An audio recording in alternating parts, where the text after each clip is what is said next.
हमारी जो गेस्ट है वो हमें ज्वाइन कर चुके हैं, सीनियर जर्नलिस्ट वजाहत खान, सीनियर एंकर पर्सन, उन्होंने हमें ज्वाइन कर लिया है। वजाहत, वैसे तो आप उमूमन मॉर्निंग शो करते हैं, लेकिन आज हमने आपको इवनिंग शो में बुलाया है, तो ये बताएं, और आजकल तो आप बहुत सारी कैंपेन्स में भी कवर कर रहे होंगे, जा रहे होंगे, क्या ट्रेंड्स हैं, क्या कैंपेन्स पे माहौल आपको दिखाई देता है? लोग एक्साइटेड हैं इस इंतखाब के लिए? जो 2 करोड़ से ज्यादा वोटर नया शामिल हुआ है पाकिस्तान के रजिस्टर्ड वोटर्स में, वो क्या कुछ कर सकता है 8 फरवरी को? अच्छा, सबसे पहले तो नीलम और अहमद, आप दोनों का बहुत शुक्रिया कि आपने मुझे वक्त दिया। अच्छा, सबसे असल चीज पहले जो आप खवातीन वाली बात करी थी ना, कि खवातीन जो है सियासत में बहुत कम तादाद में हिस्सा ले रही हैं, मैं ये कहता हूँ खवातीन सियासत में इलेक्शन लड़े या ना लड़े, लेकिन कम से कम वोट कास्ट करने सबको आना चाहिए। अपना हक राय दही जो है, उनका जो वोट डालने का हक है, हम अमूमन ये देखते हैं।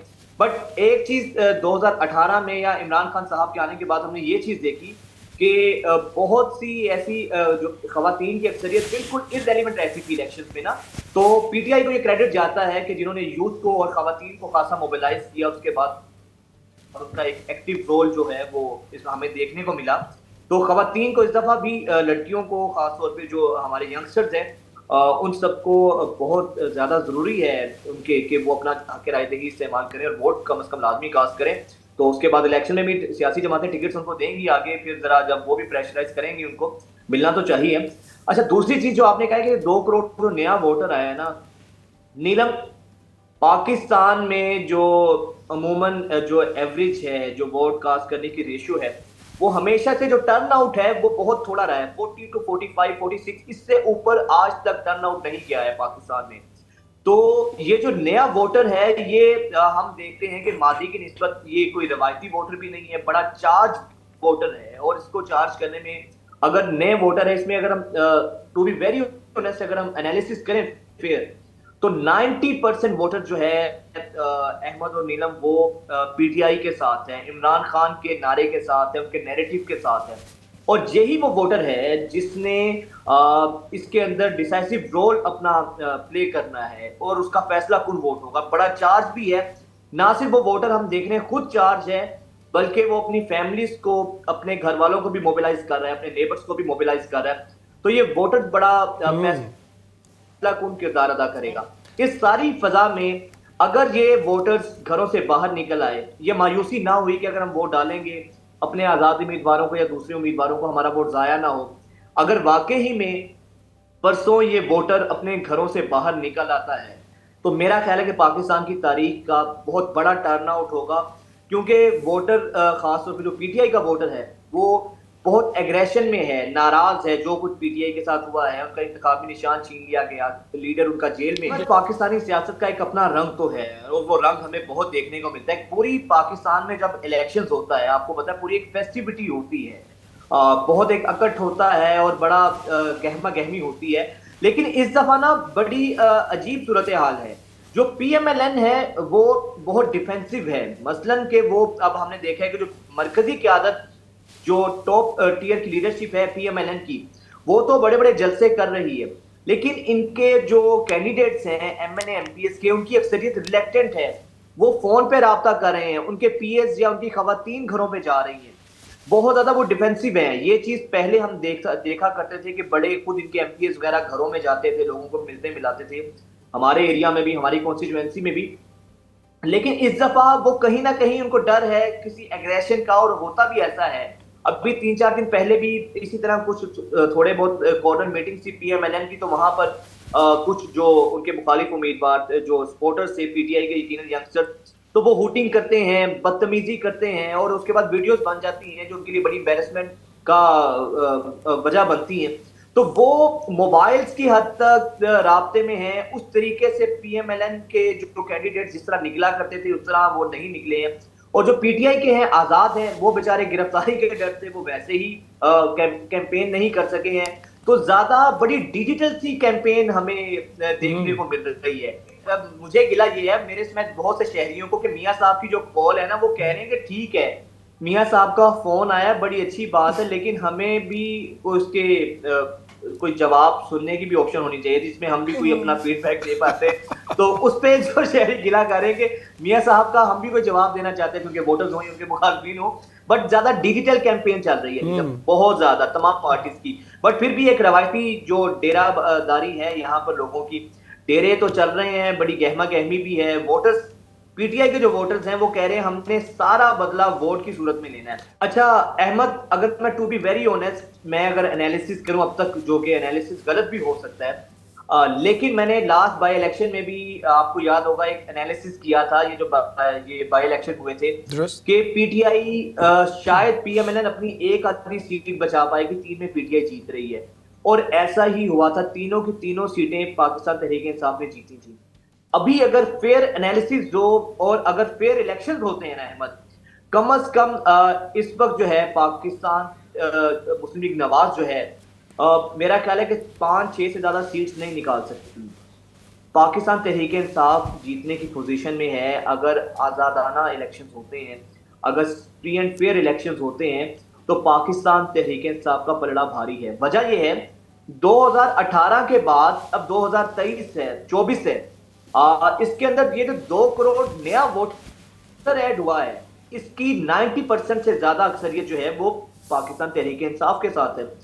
और फिर पाकिस्तान तहरीक इंसाफ को नैरेटिव सियासी जमात को चाहिए होता है, सिंपैथी चाहिए होती है। इस टाइम पीटीआई के पास नैरेटिव भी है, उनका लीडर जेल में है, उनके पास सिंपैथी भी है। ये दोनों चीजें जिस पॉलिटिकल पार्टी के पास होती हैं तो वो पाकिस्तान में मैदान मारती है। इससे पहले मियां साहब जब मुश्किलात का शिकार थे, सारी लीडरशिप अंदर थी, तो आपने देखा होगा बाई इलेक्शंस के अंदर तमाम इलेक्शंस पाकिस्तान मुस्लिम लीग नवाज जीती थी, क्योंकि उनके पास नैरेटिव था वोट को इज्जत दो, एहतसाब का नैरेटिव था, उनके पास नैरेटिव था मुझे क्यों निकाला।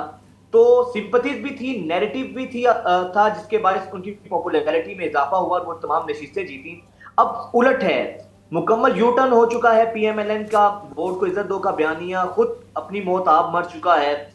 और उसके बाद पीएमएलएन को लेवल प्लेइंग फील्ड हासिल है, जिसका बिलावल साहब जिक्र करते हैं। पीटीआई के साथ जो कुछ हो रहा है, तो वो तमाम चीजें, वो सिंपैथीज, वो नैरेटिव अब पीटीआई के साथ हैं।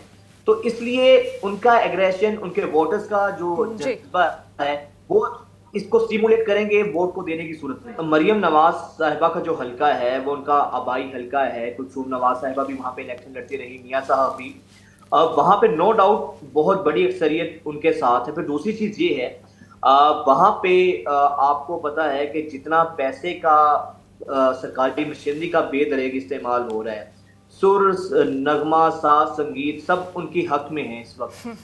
बड़ी तगड़ी कैंपेन उनकी हो रही है, इसमें कोई शक भी नहीं है। वो अच्छी, देखें हम उनसे लाख इख्तलाफ करें, लेकिन मरियम नवाज एक अच्छी क्राउड पुलर हैं। शहबाज शरीफ साहब भी वो क्राउड को नहीं निकाल सके थे जब मियां साहब की गैर मौजूदगी में जो माहौल, जो momentum, political momentum Maryam Nawaz ने बनाया था। बट बात वही आ जाती है कि अगर फ्री एंड फेयर इलेक्शंस हो, सरकारी वसाइल इस्तेमाल ना हो, बेदरेक पैसा जिस तरीके से वोट खरीदे जा रहे हैं बाकायदा, मैं नीलम आपको बताऊं, इतने मजे की सूरत हाल है। जो मरियम नवाज के हल्के के लोग हैं, बिलावल के हल्के के लोग हैं, शहबाज शरीफ के हल्के के लोग हैं, और अलीम खान के, उन हल्के के लोग कह रहे हैं हम खुशकिस्मत हैं, एक एक घर से बाकायदा तौर पर उन्होंने 4 जगहों से पैसे पकड़े हुए हैं उनके लोगों की। वहां के, आप यकीन करें, एक घर है वहां पे 15 वोट है, हमारे जानने वाले हैं, उनको 1 मिलियन ऑफर किया गया पीएमएलएन की तरफ से कि आप लोग हलफ ने, ये आपके 15 से 20 जो वोट है ये आप हमें डालेंगे, 10 लाख रुपए उनको ऑफर दिया गया। सेम सूरत हाल बिलावल के हल्के में है। बल्कि मैं आपको आपस की बात बता दूं, चाहे आप इसको रिकॉर्ड पे रख लें, और यहाँ के जो जराए हैं, सहाफी, हर जबान ज़द आम है कि बिलावल भुट्टो की सीट जो है ना कंफर्म हो चुकी है, कि बिलावल तो उनको यकीन दहानी करा दी गई है कुछ हल्कों की जानिब से, जो कुव्वतें हैं, एस्टेब्लिशमेंट अगर हम नाम लें उनका, कि बिलावल भुट्टो को इसी श्योरिटी की बुनियाद पर यहाँ पे इलेक्शन लड़ने का कहा गया है कि उनको यहाँ की जो है ना जीत उनको झोली में डालकर तोहफे में दी जाएगी। तो ये सूरत हाल है। अच्छा, आईपीपी के हवाले से मैं आपको बताऊं अहमद, आईपीपी के हवाले से बड़ी मजे की बात है, खान साहब इस्तेकाम पाकिस्तान पार्टी जो है, अलीम खान साहब और उनके लोग क्लेम कर रहे हैं कि पंजाब में जो सीएम बनने जा रहे हैं ना वो अलीम खान साहब हैं, और आईपीपी के 2 से 3 लोग सिर्फ इलेक्शन लड़े हैं, 4-5 लोग अगर हम कहें। तो वो ये कहते हैं कि आजाद उम्मीदवार जो हैं, जो बज़ाहिर पीटीआई के उस पर होंगे, पीटीआई के रिप्रेजेंटेटिव हैं, वो आजाद उम्मीदवार जीत कर अपना जो पलड़ा है, अपना जो वजन है, वो आईपीपी के डालेंगे और उसके बाद फिर हुकूमत बनेगी और अलीम खान साहब सीएम होंगे। जबकि अलीम खान साहब अपने करीबी लोगों में ये बात कह रहे हैं कि क्योंकि आपको पता है कि हमजा शहबाज के सूबाई असम्बली की निश्चित जो है वहां पे अलीम खान इलेक्शन लड़ रहे हैं। तो अलीम खान साहब ये कह रहे हैं, गिला करते नजर आ रहे हैं उनके लोग के उनको साजिश के तहत हरवाने की कोशिश की जा रही है, क्योंकि सीएमशिप की दौड़ में हमजा शहबाज और मरियम नवाज दोनों जोर लगा रहे हैं, लेकिन इशारा जो है, जो वादे किए गए हैं वो अलीम खान साहब से किए गए हैं।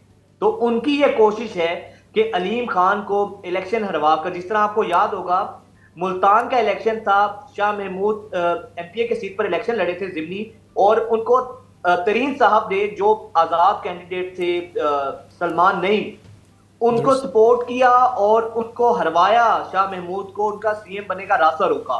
तो इसी तरह की कोशिश जो है ना यहाँ पे पीएमएलएन कर रही है कि अलीम खान साहब को किसी तरीके से शिकस्त हो, और ताकि हमजा के लिए और मरियम के लिए जो है ना सीएम अच्छा, का जो है ना रास्ता खुल ये सके। पीएमएलएन के लोग, उनके जो कैंडिडेट्स हैं, वो इतने यकीन है, इतना उनको तयक्कुन है कि वो अपनी काबीना तक सेट करने के चक्करों में हैं।